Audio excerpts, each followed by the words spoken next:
অর্থনীতির চাকায় গতি ফিরবে এমন প্রত্যাশা নিয়ে শুরু নতুন অর্থবছর। ব্যাংক খাতে ধস কাটিয়ে ফিরেছে আর্থিক প্রতিষ্ঠানে আস্থা। এমন সময় আলোচনা করব ব্যাংক খাতে আমানত প্রবৃদ্ধি, সঞ্চয়পত্রের হিসাব ও মুদ্রাবাজার নিয়ে। থাকছে ভরা মৌসুমে কেন বাড়তি চালের দাম, আলোচনা করব দেশের শেয়ার বাজারে বিনিয়োগ লেনদেন নিয়েও, থাকছে বন্দর বাণিজ্য। এসব নিয়ে সপ্তাহ শুরুর বৌনি আয়োজনে আছে তানজিম শাফিন। ঘুরে দাঁড়াচ্ছে ব্যাংক খাত, তারল্য সংকটও কাটছে, আস্থা ফিরছে ব্যাংকে টাকা জমা দেয়ার।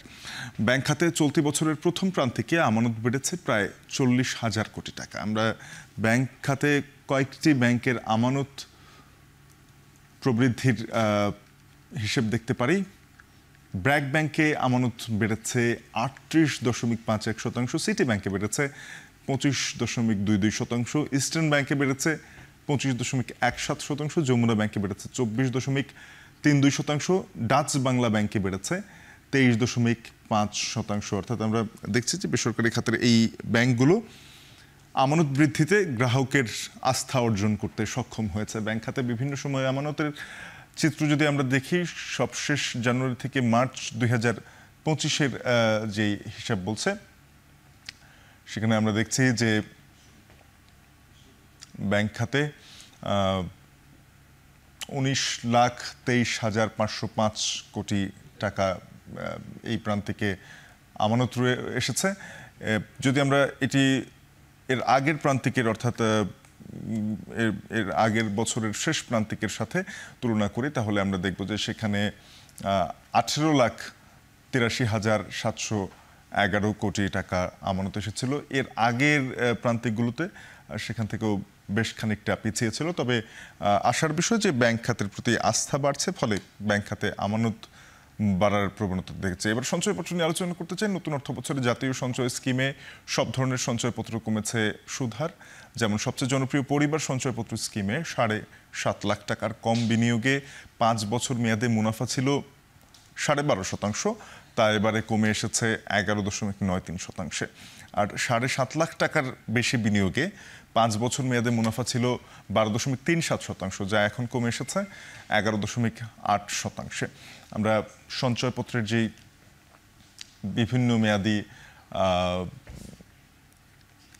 মুনাফার যে পরিসংখ্যান, সেটি দেখতে পারি, যেখানে কমানো হয়েছে প্রথম বছরান্তে, যেখানে ছিল 7 লাখ টাকার কম হলে 10.20%, তা এখন নেমে দাঁড়িয়ে আছে 9.81%। 7 লাখ টাকার বেশি হলে 10.11% ছিল, এখন তা 9.72%। দ্বিতীয় বছরান্তে 2 বছর পূর্ণ হলে সঞ্চয়পত্রের 10.72% ছিল 7 লাখ টাকার কম বিনিয়োগে, সেখানে এখন সেই মুনাফার হার নেমেছে 10.29%। 7 লাখ টাকার বেশি হলে 10.62% ছিল, এখন তা 10.19% নেমেছে। তৃতীয় বছরান্তে 11.28% মুনাফা ছিল 7 লাখ টাকার কম বিনিয়োগে, এখন তা নেমে এসেছে 10.80%। 7 লাখ টাকার বেশি হলে 11.17% থেকে নেমেছে 10.70%। চতুর্থ বছরান্তে 11.87% ছিল 7 লাখ টাকার কম বিনিয়োগে, এখন তা 11.25% নেমে দাঁড়িয়েছে। 7 লাখ টাকার বেশি হলে 11.75% থেকে 11.23% নেমে দাঁড়িয়েছে। পঞ্চম বছরান্তে 12.5% ছিল 7 লাখ টাকার কম হলে, এখন তা নেমে দাঁড়িয়েছে 11.93%, এবং 7 লাখ টাকা বেশি হলে 12.37% ছিল, এখন তা 11.8% নেমে দাঁড়িয়েছে। 3 বছরে ডলারের দর বেড়েছে 42%। এদিকে রিজার্ভ বৃদ্ধির পর কমছে বৈদেশিক মুদ্রার দর, অর্থাৎ বিদেশি মুদ্রার বিপরীতে টাকা মান শক্তিশালী হচ্ছে। বিভিন্ন বিদেশি মুদ্রার সাথে টাকার বিনিময় মূল্য দেখে নিতে পারি। মার্কিন ডলারের ক্রয় মূল্য রয়েছে 122 টাকা 60 পয়সা, বিক্রয় মূল্য 122 টাকা 75 পয়সা। ইউরোর ক্রয় মূল্য 144 টাকা 64 পয়সা, বিক্রয় মূল্য 144 টাকা 83 পয়সা। ব্রিটিশ পাউন্ড 167 টাকা 18 পয়সা ক্রয় মূল্য, বিক্রয় মূল্য 167 টাকা 42 পয়সা। রুপির ক্রয় মূল্য 1 টাকা 43 পয়সা, বিক্রয় মূল্য 1 টাকা 43 পয়সা। ইউয়ান 17 টাকা 12 পয়সা ক্রয় মূল্য, বিক্রয় মূল্য 17 টাকা 14 পয়সা। এবারে চালের বাজার নিয়ে কথা বলতে চাই। ভরা মৌসুম, কিন্তু চালের বাজারে চলছে অস্থিরতা। বড় মৌসুমে রেকর্ড পরিমাণ চাল উৎপাদন হলেও চালের দাম কেন বাড়তেই, তার উত্তর খোঁজার চেষ্টা করব।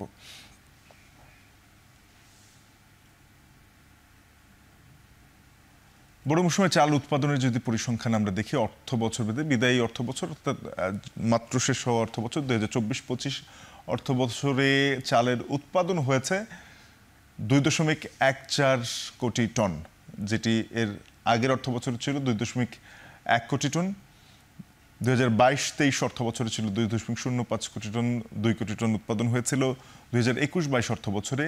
2020-21 এবং 19-20 অর্থ বছরে এর চেয়েও খানিকটা কম ছিল। তবে উৎপাদন বাড়লেও চালের বাজারে যখন সরবরাহ বাড়ছে তারপর দাম কমছে না। এর পিছনে একটি কারণ রয়েছে যে যখন ধান কৃষক বিক্রি করে দিচ্ছেন তখন সেই ধান দ্রুত বিভিন্ন বড় শিল্প গোষ্ঠীগুলো রয়েছে তারা যেমন সংগ্রহ করে ফেলছে, তেমনি মজুতদাররা এই ধানগুলো সংগ্রহ করে ফেলছে। পরবর্তীতে মিলাররা যখন ধান কিনতে চাইছেন তখন সেখানে এই ধানগুলো চড়া দামে বিক্রি করছেন মজুতদাররা। তো সেক্ষেত্রে ধানের যেই ন্যায্য মূল্য, কৃষক উৎপাদন মূল্য থেকে বঞ্চিত হচ্ছেন, আবার একইভাবে বাজারে যখন ক্রেতা চাল কিনতে চাচ্ছেন ক্রেতাকে বাড়তি অর্থ গুনতে হচ্ছে।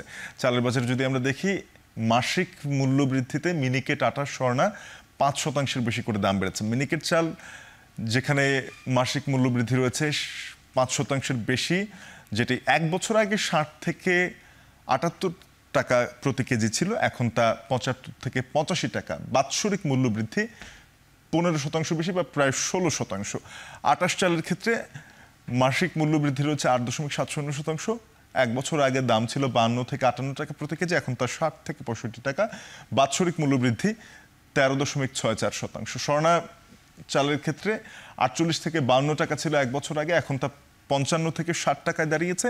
এতে মাসিক মূল্য বৃদ্ধি রয়েছে 9.5%-এর বেশি এবং বাৎসরিক মূল্য বৃদ্ধি রয়েছে 15%। অর্থাৎ চালের যে পরিসংখ্যান সেটি আমরা একটু দেখে নিচ্ছিলাম।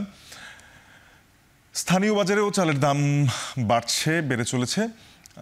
দেশের অন্যতম বৃহৎ কুষ্টিয়ার খাজানগর থেকে এ বিষয়ে আমাদের সঙ্গে জানাতে যুক্ত হচ্ছেন সহকর্মী মেজবাউদ্দিন পলাশ।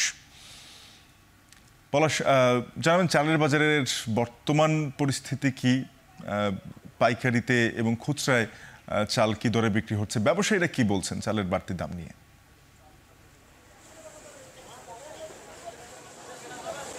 শাফিন, আমি এখন রয়েছে কুষ্টিয়ার পৌর চাল বাজারে। আপনার মতোই ঠিক আমিও প্রশ্ন খোঁজার চেষ্টা করেছি যে চালের দাম কেন বৃদ্ধি। এই নিয়ে আমি আজকে একটু আগেও কথা বলেছি কুষ্টিয়ার চালকল মালিক সমিতির সাধারণ সম্পাদক জয়নাল আবদিন প্রধানের সাথে। তিনি বলছেন যে পরিবহন খরচ এবং যে ধানের দাম হঠাৎ করে বৃদ্ধি হওয়ার কারণে কিন্তু চালের দাম বাড়িয়েছিলেন 1 থেকে 2.5 টাকা। তবে এটি কিন্তু খুচরা বাজারে এসে কিন্তু এটি কিন্তু 3 থেকে 4 টাকা, এরপরে কিন্তু কিছু কিছু চালে কিন্তু 5 টাকাও আসলে বেড়েছিল।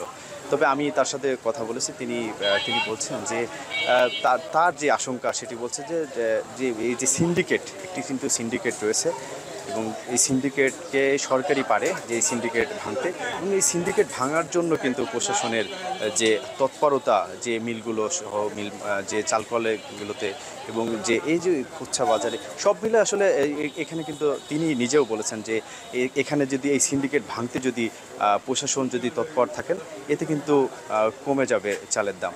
তবে তারা যে বিষয়টা বলছে যে তারা শুধুমাত্র যে 2.5 থেকে যে 1 টাকা কিন্তু যে দাম বাড়ালেও কিন্তু এই খুচরা বাজারে কিন্তু এটির দাম বেড়েছে। আমি এই নিয়ে একটু আগেও কথা বলেছি কুষ্টিয়ার জেলা প্রশাসকের সাথে। তিনি বলছেন যে কোনো ধরনের সিন্ডিকেট আসলে চালের বাজারে থাকবে না এবং সিন্ডিকেট যে ভাঙতে প্রশাসনের নির্দেশনা দেওয়া হয়েছে, প্রশাসন কাজ করছে। এই নিয়ে কিন্তু 2 দিন আগেও কিন্তু কুষ্টিয়ার যে বৃহত্তম চালের মোকাম কুষ্টিয়ার খাজানগরে, সেখানে কিন্তু যে স্থানীয় প্রশাসন সেখানে অভিযান চালিয়েছেন। সেখানে 3টি মেলে কিন্তু সেখানে অভিযান চালিয়েছেন। সেখানে কিন্তু বিভিন্ন অনিয়মের যে অভিযোগের কিন্তু 80,000 টাকা জরিমানা করেছেন। এরকম যে জরিমানার যে বিষয়টি এবং যে তদারকির যে বিষয়টি সেটি আসলে নিয়মিত চালাবেন বলেও এরকমটি আসলে জানিয়েছেন। এই ছিল আমার কাছে কুষ্টিয়া থেকে। শাফিন। পলাশ, আপনাকে ধন্যবাদ। সহকর্মী মেজবাউদ্দিন পলাশ যুক্ত হয়েছিলেন কুষ্টিয়ার চালের বাজারের খবর জানাতে। বর্ণিতে একটা বিরতি নিচ্ছি, ফিরবো একটু পর, সাথে থাকুন।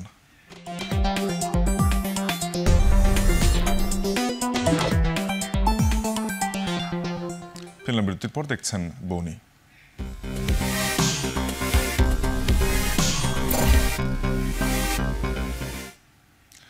পবিত্র আশুরা উপলক্ষে সরকারি ছুটিতে আজ বন্ধ রয়েছে পুঁজিবাজারের লেনদেন, অর্থাৎ এই সপ্তাহের শুরু হচ্ছে একদিন পরে এবং 4 কার্যদিবসের লেনদেন হবে। গত সপ্তাহে 4 কার্যদিবসের লেনদেনের মধ্যে 1 কার্যদিবসে সূচকের পতন, বাকি দিনগুলোতে সার্বিক সূচক থেকেছে ইতিবাচক। চলতি সপ্তাহে বেশ কিছু প্রতিষ্ঠানের পর্ষদ সভা রয়েছে পুঁজিবাজারে, আমরা দেখে নিতে পারি তাদের তথ্য। চলতি সপ্তাহে পর্ষদ সভা রয়েছে গ্লোবাল ইন্স্যুরেন্স লিমিটেডের এবং গ্লোবাল ইসলামী ব্যাংক পিএলসি লিমিটেডের। আর্থিক খাতের এই প্রতিষ্ঠানগুলোর পর্ষদ সভা একদিন পর পর।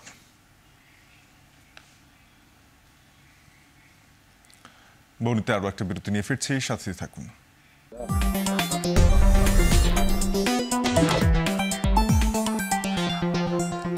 স্বাগত আরও একবার, দেখছেন বৌনি।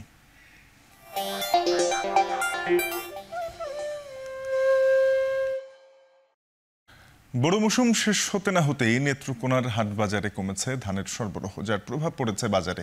বেড়েছে দাম, সবচেয়ে বেশি বেড়েছে চিকন ধানের দাম। এ নিয়ে আরো জানাতে দুর্গাপুর হাট থেকে যুক্ত হয়েছেন রিফাত আহমেদ রাসেল। রাসেল, ধানের দাম মন প্রতি কত টাকা করে বেড়েছে আর সরবরাহ কমে যাওয়ার কারণ কি?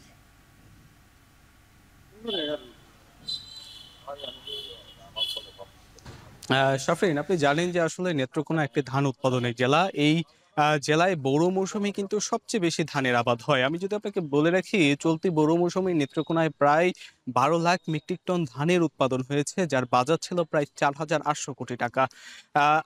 গত 2 মাস অর্থাৎ এপ্রিল এবং জুন মাস পর্যন্ত কিন্তু ধানগুলো বাজারে পর্যাপ্ত বিক্রি হয়েছে। আমরা দেখেছি যে আসলে বাজারে ধানের সরবরাহ বাড়ার ফলে কিন্তু দামও কিছুটা কমেছিল। তবে এখন সরবরাহ কমে যাওয়ার ফলে কিন্তু বাজারগুলোতে ধানের দাম বাড়তে শুরু করেছে। আমরা যদি আজকের বাজার দরের কথা বলি, আজকে বাজারগুলোতে কিন্তু মোটা ধান 1200 থেকে 1240 টাকায় বিক্রি হচ্ছে। আর চিকন ধান, যে ধানটি গত মাসেও অনেক কম দামে বিক্রি হয়েছে, সেই ধানটি কিন্তু মন প্রতি 100 থেকে 50 টাকা বেড়ে কিন্তু 1400 থেকে 1450 টাকা পর্যন্ত কিন্তু বিক্রি হচ্ছে। মূলত এখানকার ব্যবসায়ীরা বলছেন, এখন যেহেতু বর্ষা মৌসুম, বিশেষ করে জেলার 6টি উপজেলা হাওর বিস্তৃত উপজেলা, সেই হাওর থেকে কৃষকরা কিন্তু নৌযুগে কিন্তু দেশের বিভিন্ন স্থানে ধানগুলো সরবরাহ করছেন, যার ফলে এই যে স্থায়ী যে বাজারগুলো রয়েছে, সেই স্থায়ী বাজারগুলোতে কিন্তু ধানের কেনা বেচা কিছুটা কমেছে। এছাড়াও সামনে যেহেতু আমন মৌসুমের চাষাবাদ রয়েছে, সেই কারণেও কিন্তু ব্যবসায়ীরা, কৃষক ভাই যারা রয়েছেন, তারা কিন্তু এখন ধান জমিয়ে রেখেছেন এবং এই মৌসুম শুরু হওয়ার আগে চাষাবাদের খরচ মেটাতে কিন্তু তারা কিন্তু বাজারগুলোতে সেই ধান কিন্তু বিক্রি করবেন। অর্থাৎ বলা যায় এখন বাজারগুলোতে ধানের যে দরদাম রয়েছে, সেই দরদামে কিন্তু কৃষক যারা রয়েছেন, যারা গত 1 মাস আগেও যেখানে চিকন ধান বিক্রি হয়েছে 1100 থেকে সর্বোচ্চ 1200 টাকার মধ্যে, এখন কিছুটা বাড়তি দাম পেয়ে কিন্তু কৃষক যারা রয়েছেন, তারা কিন্তু নির্দ্বিধায় তাদের ধানগুলো বিক্রি করছেন এবং তাদের যে খরচ, সেই খরচ মিটিয়ে তারা কিন্তু কিছুটা লাভের মুখ দেখছেন, এমনটাই বলছিলেন। তা বলা যায় যে আগামী 1 থেকে 1.5 মাস কিন্তু বাজারগুলোতে, অর্থাৎ স্থায়ী যে বাজারগুলো রয়েছে, সেই বাজারগুলোতে কিন্তু ধানের সরবরাহ অনেকটাই কম থাকবে। এর ফলে কিন্তু কেনাবেচার উপরেও কিন্তু একটা প্রভাব পড়বে এবং যেহেতু এখন বর্ষার সময়, আগেই যেমনটি বললাম যে আসলে হাওরের যে এলাকাগুলো, সেই এলাকাগুলো থেকে সরাসরি যে আশুগঞ্জ, মুকাম কিংবা ভৈরব রয়েছে, সেই অঞ্চলগুলোতে কিন্তু সরাসরি কৃষকরা কিন্তু ধান বিক্রি করবেন। এর ফলে ব্যবসায়ীরা সেই কথা মাথায় রেখে কিন্তু এখন তারা ধান ক্রয় করছেন এবং ধানগুলোকে মজুত করে দেখা যাচ্ছে 2-3টি বাজার ধরে কিন্তু এক একটি মুকাম সাজিয়ে কিন্তু তারা এক একটি ট্রাক কিন্তু পাঠাচ্ছেন। অর্থাৎ এই বাজারের কেনাবেচার সর্বদিক দেখে এখন বলা যাচ্ছে যে দরদাম কমার ফলে কিন্তু বাজারে অনেক ব্যবসায়ী এখন ধান কেনাবেচা বন্ধ রেখেছেন। আবার যখন ধানের কেনাবেচা